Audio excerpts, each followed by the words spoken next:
नमस्कार, बाखबर में आपका स्वागत है। मैं हूं राघवेंद्र सिंह। बाखबर में आज हम बात करेंगे लोन के खेल पर। दरअसल लोग तो जानते हैं लोन का मतलब बैंकों से लोन मिलना।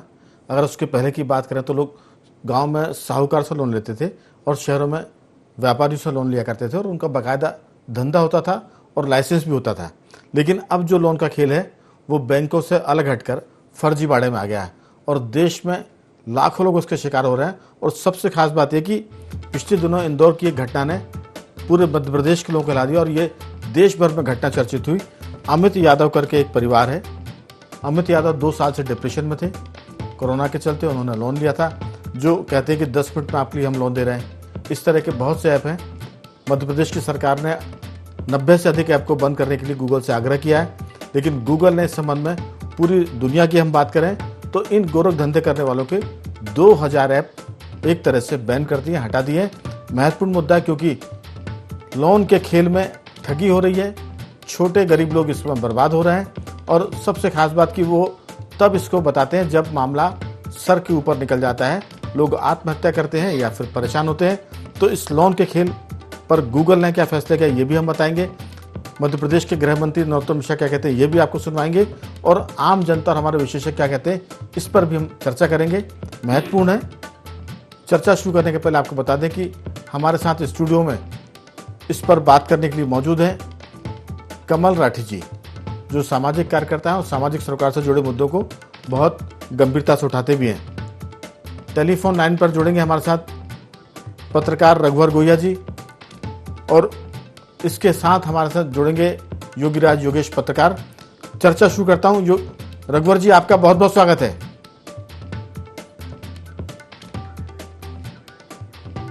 तो चर्चा शुरू करने के पहले सुन लेते हैं गृह मंत्री नरोत्तम मिश्रा ने इस पूरे मुद्दे पर क्या कहा था।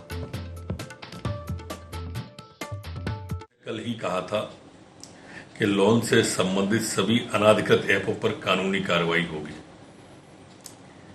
अब गूगल ने ऐसे सभी ऐपों को अपने प्ले स्टोर से हटाने का जो निर्णय लिया है, मैं उसका स्वागत करता हूं।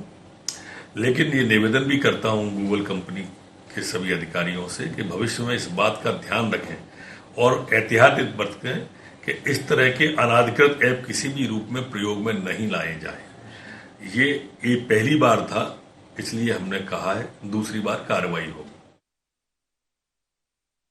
मैंने कल ही कहा था कि लोन से संबंधित सभी अनाधिकृत ऐपों पर कानूनी कार्रवाई होगी।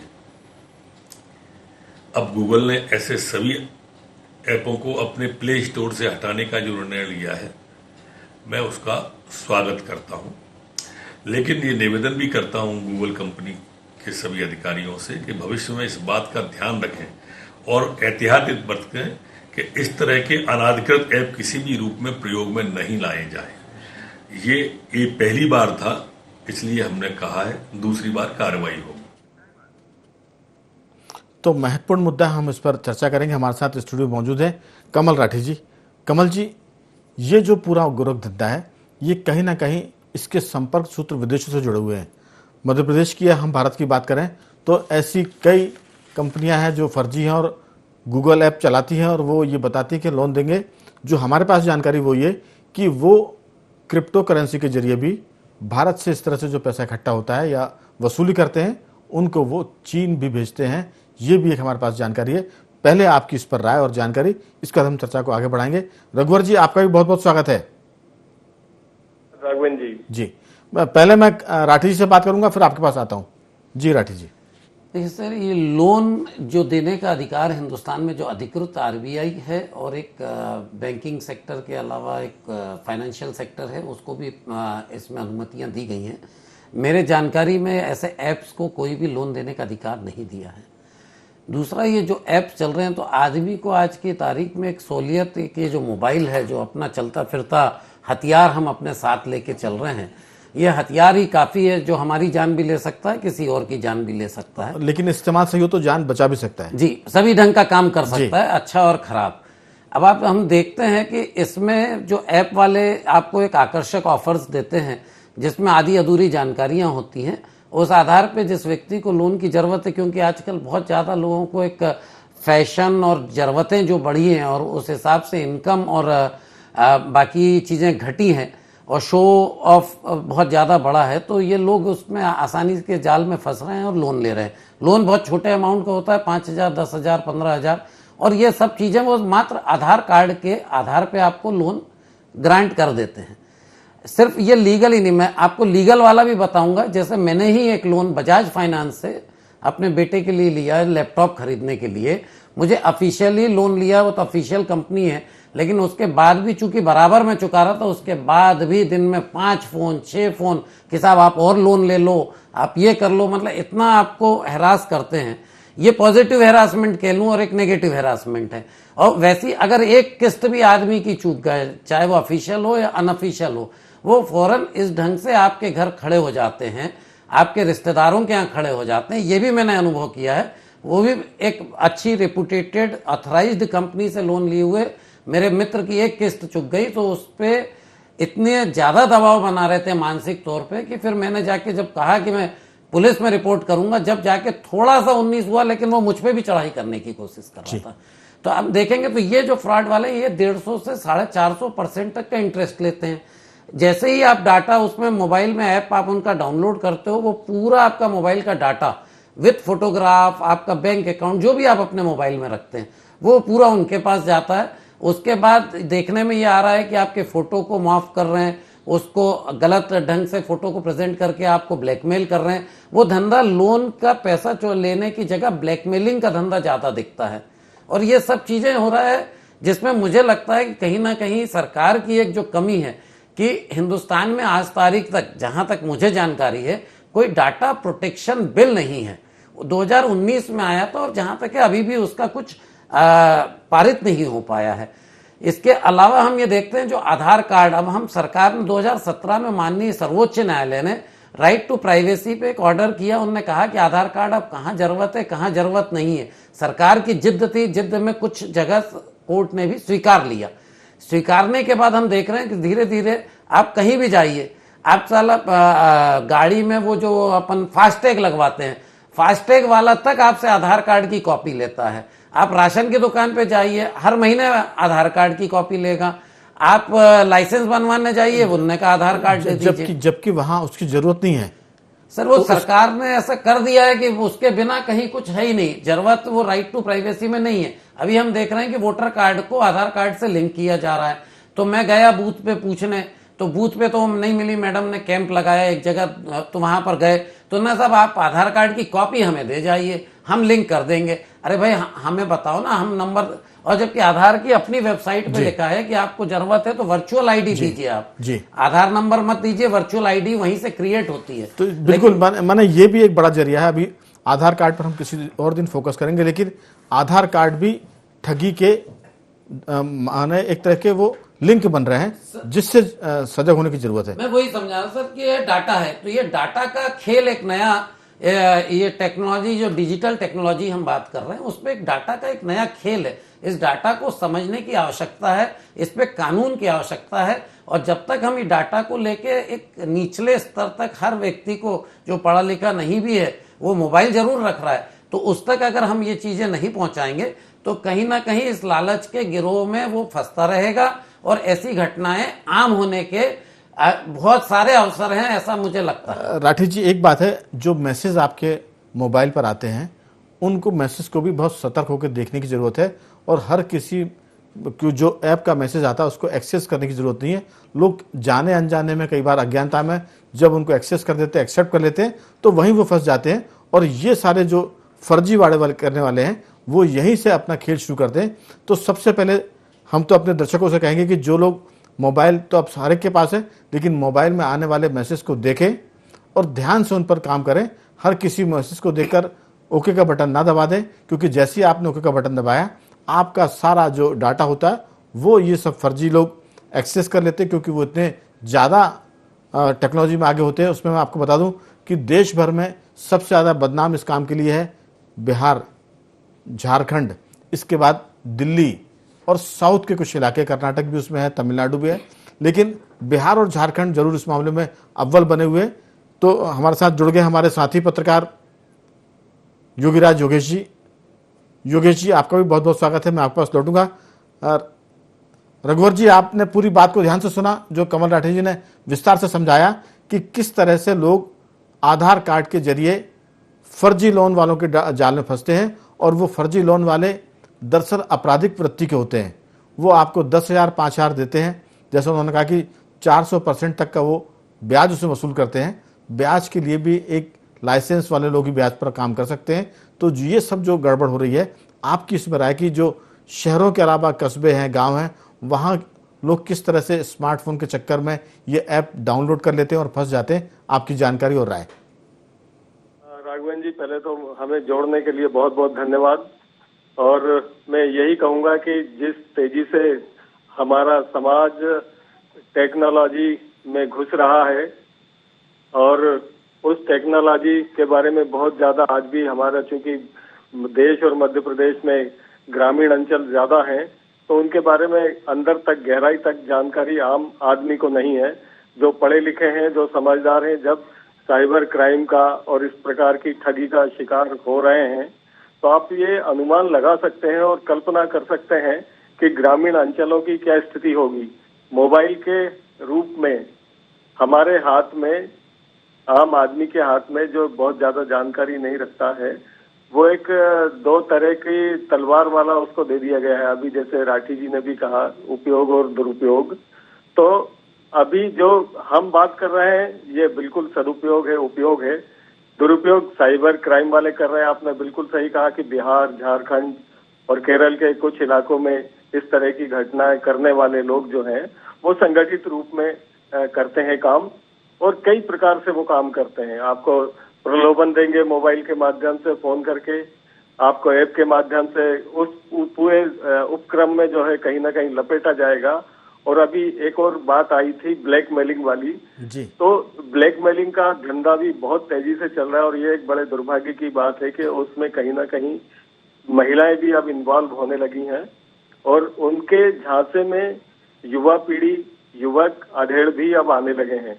सीहोर जिले का ही मैं आपको एग्जांपल देना चाहूंगा। अभी 2 घटनाएं ऐसी घटी हैं जिसमें बाकायदा वीडियो वायरल हुआ है और उसमें महिलाएं पहले जो है दोस्ती करती हैं, उसके बाद फिर धीरे धीरे वो प्रेम प्रसंग की बातें करती हैं और व्यक्ति को इतना ज्यादा आगे तक ले जाती हैं कि वो उनके झांसे में आके वो सारी बातें, वो सारे काम करना चाहता है जो एक पति पत्नी करते हैं। उसके बाद जब उनका मंतव्य पूरा हो जाता है, उनके पास डिटेल आ जाती है, तब वो अपना शिकंजा कसते हैं और उसमें तथाकथित पुलिस वाले भी इन्वॉल्व हैं। इस तरह की जानकारी भी मुझे मिली है।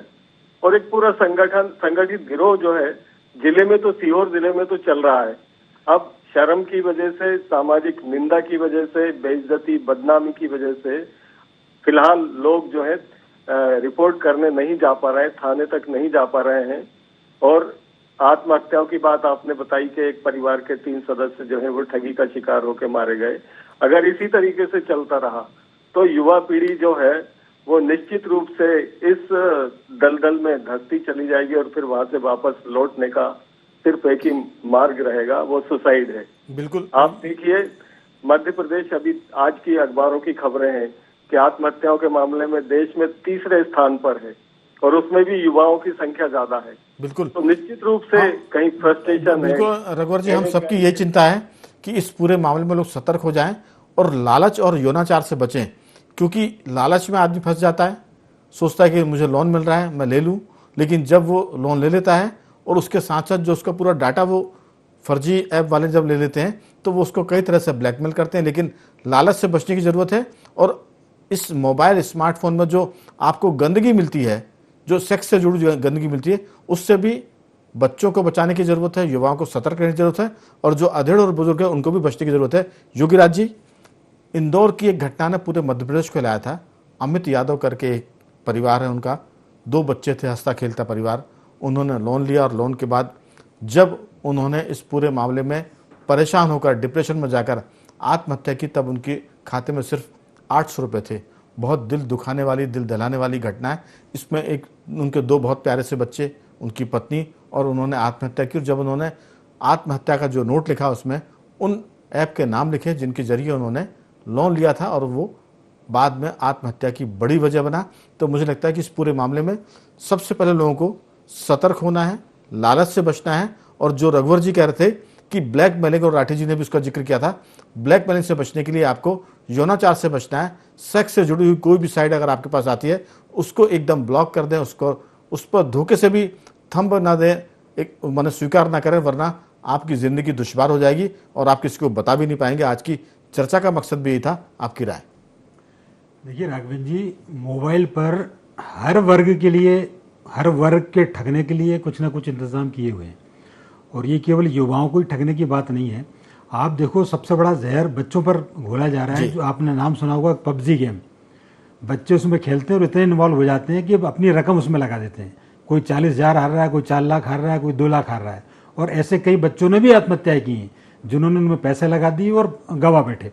तो ये जो गेम के जरिए जो बच्चों के दिमाग पर आक्रमण किया जा रहा है, जो सेक्स के जरिए जो युवाओं के दिमाग पर आक्रमण किया जा रहा है, और उन बुजुर्गों को पर जो बैंक फ्रॉडिंग के जरिए जो आक्रमण किया जा रहा है, इस आक्रमण को सभी को समझने की ज़रूरत है। ये किसी एक वर्ग विशेष पर तक सीमित नहीं है। हम सब जानते हैं, एक समय पहले ये था कि ये गुया जी भी इस बात से सहमत होंगे कि पहले वो डकैत आते थे कंजर लुटेरे टाइप के, साहब वो आपको मारेंगे पहले फिर लूटेंगे। ये तो उनसे ज़्यादा खतरनाक लुटेरे हैं। आपको ये कहीं नहीं छोड़ते, आपको ये इसमें तो वो नहीं मारते, आपको खुद को ही मरना पड़ता है। तो आपको समझना पड़ेगा कि ये किस कदर का संगठित गिरोह है। और सबसे बड़ी बात यह कि ये इतने शातिर होते हैं कि ये जो साइबर क्राइम के जो एक्सपर्ट बैठे हुए ना थानों में, ये कुछ नहीं, ये कहीं तक नहीं पहुंच पाते, ये एक ट्रेस नहीं कर पाते कि आखिर ये ठगी कैसे हो रही है। मैं एक चीज़ और यह कहना चाहूँगा कि अक्सर हम मीडिया में खबरें पढ़ते हैं कि इस तरीके से लोग ठगी का शिकार हो गए, पुलिस कहती है कि इस तरह से लोग ठगी का शिकार हो गए। मैं ये जानना चाह रहा हूं कि आप ये मत बताओ कि फलाना आदमी ठगी का शिकार हो गया, आप ये बताइए कि कैसे ठगी का शिकार हो गया, कैसे उन लोगों ने फंसाया। जब लोगों को धीरे धीरे करके ये जानकारी मिलेगी कि ये ऐसा जाल फेंकते हैं, ये टेक्निक अपनाते हैं, तो लोग जागरूक होंगे, लोगों को पता पड़ेगा किन साइडों को ओपन करना है, किन साइडों को ओपन नहीं करना पड़ेगा, और कैसे ये अपना संगठित गिरोह कैसे जाल को कौन कौन सी युक्ति अपनाते हैं। अब आप देखिए, उससे बचने के उपाय बताने से कि इनसे कैसे बचा जाए। मैं वही कह रहा हूं कि आप ये बताएं कि ठगी तो हो गई, ठीक है, आप अब वो कैसे जाल फैलाएंगे और कैसे आप उनसे बचें। तो लोगों को जब तक आप इस बारे में अवेयर नहीं करें, क्योंकि कई चीज आजकल एक तरह का और फ्रॉड आ रहा है, वो आपको एक लिंक भेज देते हैं, और जैसे ही आपने उस लिंक को ओपन किया तो मालूम पड़ा आपका पूरा का पूरा बैंक का बैलेंस साफ हो गया। इसमें ना वो आपसे ओटीपी पूछ रहा है, ना वो आपसे आपका अकाउंट पूछ रहा है, एक सिंपल सी आपको उन्होंने लिंक भेजी और आपने उसको ओपन कर लिया। तो ये तमाम तरीके की जो ठगी के जो तरीके हैं उसके बारे में भी बताएं और उनसे बचाव के बिल्कुल बारे में भी बताएं। तो कुल मिलाकर ये जो पूरा मामला है मोबाइल, स्मार्ट मोबाइल का, ये आंखों को चौंधियाने वाली एक ऐसी दुनिया है जो आपको हर तरह से अंधा भी करती है और आपको बर्बाद भी करती है। लेकिन जो मैं अमित यादव का बार बार जिक्र कर रहा हूँ, उन्होंने अपने मृत्यु वाले सुसाइड नोट में लिखा था कि ट्रू बैलेंस जो ऐप था, फिर मनी पॉकेट उसका भी उन्होंने नाम लिया है। इसके अलावा ये भी बताया गया है कि स्मार्ट कॉइन, मनी व्यू, रुफीला जैसे कई ऐप थे जिससे अमित यादव ने लोन लिया था। लेकिन ऐसे सैकड़ों ऐप है जो राठी जी, दिल्ली से जो खबर हमको मिली है कि 24 अगस्त को दिल्ली पुलिस ने 22 लोगों को गिरफ्तार किया है, और वो 22 लोग इसी तरह के ऐप, लोन ऐप चलाते थे, और वो करीब 500 करोड़ रुपए का उन्होंने घोटाला किया है, ठगी की है। और ये उनका अनुमान है कि शायद ये मामला 2000 करोड़ तक जा सकता है। ये सिर्फ दिल्ली के एक गिरोह का मामला है, और ये सारा गिरोह जो है पैसे को चीन भेजता था। तो मुझे लगता है कि ये बहुत अंतर्राष्ट्रीय मामला है। इसमें भारत जैसे जो लोग हैं, गांव में रहते हैं, देहात में, सीधे साधे, उनको सतर्क होने की ज़रूरत है और लोभ लालच में पड़ने की ज़रूरत नहीं है। ये जो मोबाइल की चक्काचौंध है, इसमें सिर्फ आप फ़ोन करिए और फ़ोन सुनिए। अगर आप ज़्यादा इसके घर तक जाएंगे तो फिर ठगे भी जाएंगे, इज्जत भी जाएगी, और फिर जान भी आपकी खतरे में पड़ेगी। आपकी राय? बिल्कुल, इसमें लोन ऐप के अलावा जो जैसे भाई साहब ने बताया कि बैंक अकाउंट बंद होने का, मेरे पास दिन में 2 बार आता है मैसेज कि आपका बैंक अकाउंट बंद हो गया। उसका एटीएम का भी आता है? हाँ, वो बैंक अकाउंट का ही आता है मेरे पास, तो कि आपका बैंक अकाउंट बंद हो गया, पैन कार्ड लिंक कर दें। इसके अलावा बीच में अभी एमपीबी का भी चला था और लगातार चल ही रहा है कि आपका बिल पेमेंट नहीं हुआ, रात को 9 बजे बिजली कट जाएगी। यहाँ पर मैं ये कह रहा हूँ, जागरूकता के अलावा जैसे देखिए लोन ऐप एक हो गया और एक ये फ्रॉड वाला काम हो गया। तो जैसे एमपीबी का आया, मैं एमपीबी के ऑफिस गया शिकायत करने। मैं अपना अनुभव इसलिए साझा कर रहा हूं कि मैं थोड़ा सा चाहता हूं कि सरकार के जो अफसर हैं, जो साइबर क्राइम के अफसर हैं या विभागीय अफसर हैं या बैंक अफसर हैं, वो भी एक संवेदनशीलता रखें।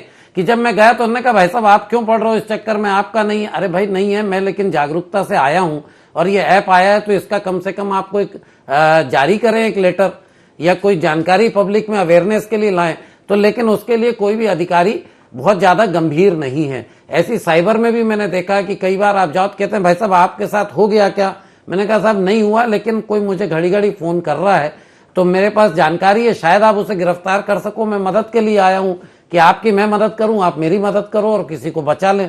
तो उनका इंटरेस्ट कम होता है। तो मुझे लगता है कि यहाँ भी संवेदनशीलता की आवश्यकता है उन विभागीय अफसरों से, यही मेरी विनती है। इसके अलावा आम जनता से यह है कि आप कहीं भी कुछ हो, अगर आपका बैंक अकाउंट का आ रहा है तो आप सीधे अपने बैंक से संपर्क करें।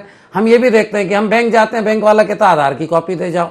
तो भाई हमारा डाटा इस ढंग से, हम आजकल कपड़ा खरीदने जाते हैं वो मोबाइल का नंबर दे जाओ। तो भाई हमारे डाटा का जो लिया जा रहा है, तो आप समझें कि डाटा का मूल्य आजकल रुपए से ज्यादा है। ये डाटा बहुत अमूल्य है और बहुत अच्छे भाव में क्रेडिट कार्ड का डाटा बिकता है।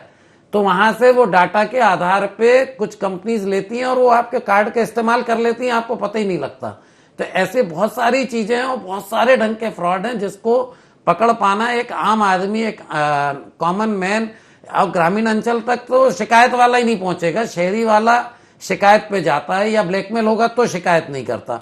तो इस चीज में एक सिविल पुलिसिंग की भी जरूरत है। मुझे लगता है सरकार को एक सिविल पुलिसिंग विंग बनाना चाहिए कि ऐसे जो ब्लैकमेल वाले जो लोन ऐप से हो रहे हैं लोग, तो वो अगर पुलिस तक या अपने परिवार रिश्तेदार तक बात नहीं पहुंचा पा रहे हैं तो उनकी जानकारी गुप्त रखते हुए सिविल पुलिसिंग वालों के पास वो पहुंचे।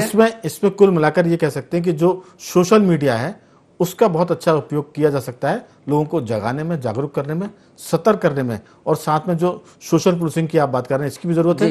तो वहां उनको बताएं तो सिविल पुलिसिंग कम से कम एक माध्यम बन के उनको बचाने का प्रयास करे। बिल्कुल, समय थोड़ा कम है। रघुवर जी, दरअसल इस पूरे मामले में एक बात निकल कर आती कि बैंक के नाम पर भी फोन आते हैं और कहते हैं कि हम आपका एटीएम कार्ड बंद करने वाले क्योंकि आपके एटीएम कार्ड का समय पूरा हो रहा है, इसलिए अगर आप चाहते हैं कि ये बंद ना हो तो अपना अकाउंट नंबर बताएं। और बहुत सारी ऐसी जानकारियां वो मांगते हैं जो देनी नहीं चाहिए और वो कहते हैं कि हम फलानी बैंक से बोल रहे हैं, एसबीआई से बोल रहे हैं, एचडीएफसी से बोल रहे हैं। तो मुझे लगता है कि बैंक कभी भी टेलीफोन पर अपने खातेदारों से उनका ना तो अकाउंट नंबर मांगता है और ना उनको ऐसी कोई सूचना देता है कि आपका अकाउंट बंद कर रहे हैं या एटीएम बंद कर रहे हैं। तो जो दर्शक सुन रहे हैं वो इस तरह के जब फोन आए तो तत्काल मना कर दे कि हम कोई जानकारी शेयर नहीं करेंगे, क्योंकि बैंक कभी भी इस तरह की जानकारी टेलीफोन पर नहीं मांगता है। एटीएम को बंद करने की, चालू करने की, खाते को बंद करने की, चालू करने की, तो इससे सतर्क रहने की जरूरत है। आपकी इसमें अंतिम प्रतिक्रिया कि इस पूरे मामले में रघुवर जी संक्षेप में क्या कहना चाहेंगे?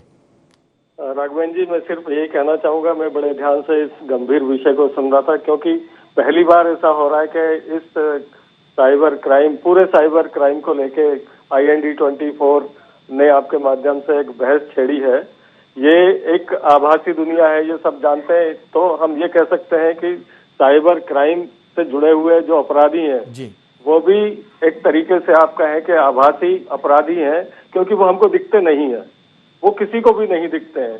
इसलिए उन्हें पिकअप करना, उनको घेरना, उनको पकड़ना एक आम व्यक्ति के लिए, एक आम आदमी के लिए तो बड़ा दुश्वारी भरा है जी। निश्चित रूप से मेरी ऐसी मान्यता है और मैं ऐसा सोचता हूं कि अभी जैसे मैं सुन रहा था कि नरोत्तम मिश्रा जी, गृह मंत्री जी ने जो बात कही है गूगल को लेकर कि पहला मामला था इसलिए हमने चेतावनी दी है, और दूसरा अगर कोई भी इस तरह का अपराध हुआ तो हम कार्रवाई करेंगे। तो ये कार्रवाई शब्द मैं सोचता हूँ कि इसको और सीरियस करना चाहिए और ये कहना चाहिए कि अगर इस तरह से क्राइम हुआ, साइबर क्राइम हुआ, ठगी हुई, किसी भी प्रकार का हुआ, तो हम गंभीर कार्रवाई करेंगे।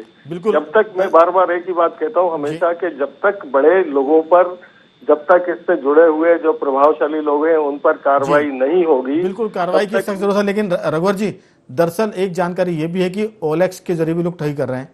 उसमें आर्मी मैन बन के लोग OLX पर आते हैं और कहते हैं कि हम ये सामान बेचना चाहते हैं, खरीदना चाहते हैं, तो आप अपना अकाउंट नंबर शेयर करिए। आपने जैसे अकाउंट नंबर शेयर किया अपना खाते का और पैसे आपके कट जाते हैं। तो ठगी का तो एक तरह से पूरा संसार है। इसमें बचने का एक ही उपाय है योगीराज जी, कि आप अगर सतर्क नहीं है तो सावधानी हटी और दुर्घटना घटी।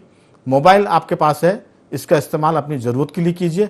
अगर आपने इसमें किसी तरह के अनाधिकृत ज्ञान की तरफ आप गए और ऐसे ज्ञान की तरफ गए जो आपको सेक्स की तरफ ले जाता है या लोन की तरफ ले जाता है या मुफ्त की किसी चीज की तरफ ले जाता है, तो आप ये जान लीजिए कि आप फंसने वाले हैं, क्योंकि संसार में मुफ्त में कुछ नहीं मिलता। सस्ता कुछ नहीं मिलता। और अगर आपने इसमें लालच किया तो फिर आप अपनी जेब काट रहे हैं और साइबर क्राइम में फंस रहे हैं। बहुत ही संक्षिप्त में आपकी राय, एक 2-3 वाक्यों में। मोबाइल सुनने और फ़ोन करने के लिए उसका यूज़ करें और थोड़ा इंटेलिजेंटली उसका उपयोग अपने नॉलेज बढ़ाने के लिए करें। एकदम ये ऊटपटांग चीज़ों में आप फंसोगे तो आप पैसों से तो जाओगे, ज़िंदगी से भी जाओगे, जैसा कि जिक्र। तो कुल मिलाकर आज की हमारी चर्चा यही थी कि आप सतर्क रहिए, सावधान रहिए। सावधानी हटी और दुर्घटना घटी। खासतौर से जो मोबाइल पर ऐप हैं, लोन के हैं, कुछ सेक्स से जुड़ी जानकारी आती है, अगर आप उनको बिल्कुल भी टच मत करिए, क्योंकि अगर आपने उसको टच किया आपके पूरे डाटा उनके पास चले जाएंगे। फिर वो फर्जी आपका फोटो बनाएंगे, आपको ब्लैकमेल करेंगे, या तो आप उनको पैसे देंगे या फिर आत्महत्या करेंगे। तो हमारी सब लोगों से यही प्रार्थना है कि आप इस पूरे मामले को ध्यान से सुनकर अपने बच्चों को निगाह रखें, उनको सतर्क रखें और खुद भी इस जाल से बचें। रघुवर जी आपका बहुत धन्यवाद, राठी जी आपका भी बहुत बहुत धन्यवाद, और योगीराज योगेश जी आपका भी बहुत बहुत साधुवाद कि आपने चर्चा में हिस्सा लिया। कुल मिलाकर बाखबर में आज सिर्फ इतना ही। कल किसी और मुद्दे पर बात करेंगे, तब तक बने रहिए हमारे साथ और देखते रहिए IND24।